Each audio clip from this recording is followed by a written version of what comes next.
सारा राज्य रे प्रबल ग्रीष्म प्रवाह देखा देथिबा बेले सुबर्णपुर जिला बिनिका मध्य एथिरु बाद पड़े नाही।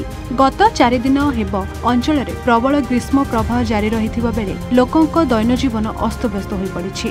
नाही नथिबा उत्ताप हेतु लोके त्राही त्राही भजिलेनी। बिनिका मुख्य चिकित्सालय रे ग्रीष्म प्रवाह जनित रोगी संख्या धीरे धीरे बढ़ी उठुछि। गतकाली कारिमार प्रसन्न बाबू नामक जने व्यक्ति साइकेल रे आसुथिबा बेले रास्ता रे पड़ी जाइथिले। घर लोक ताहा अंशुघात जनित मृत्यु बोली कहूथिबा बेले पोस्टमार्टम परे रिपोर्ट आसिले जणा पड़िबो बोली डाक्टर कहउछंती।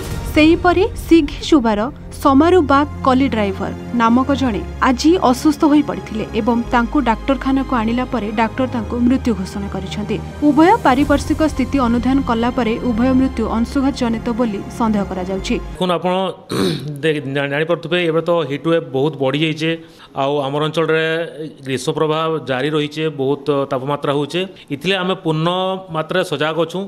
आमर सीएससी रे आमे 2टा हिट स्ट्रोक बेड करिछु with full fledged AC with ORS corner with all medicines with emergency medicines saline सब व्यवस्था अच्छे। पेसेंट जेन माने भी आसुचन विथ हिट एक्जॉशन आमे तांको एडमिट करिकिना ट्रीटमेंट करिकिना ताको फ्रुटफुल करा होचे। ताको विथ पूरा एडिक्वेटली भाइटल स्टेबल करके ताको डिस्चार्ज करा होचे। गतकाली आमर 2टा रिपोर्ट आइसला। गतकाली एका हितला गोटे सकाळो आइसला गोटे काली लेट नाइट रे आइसला।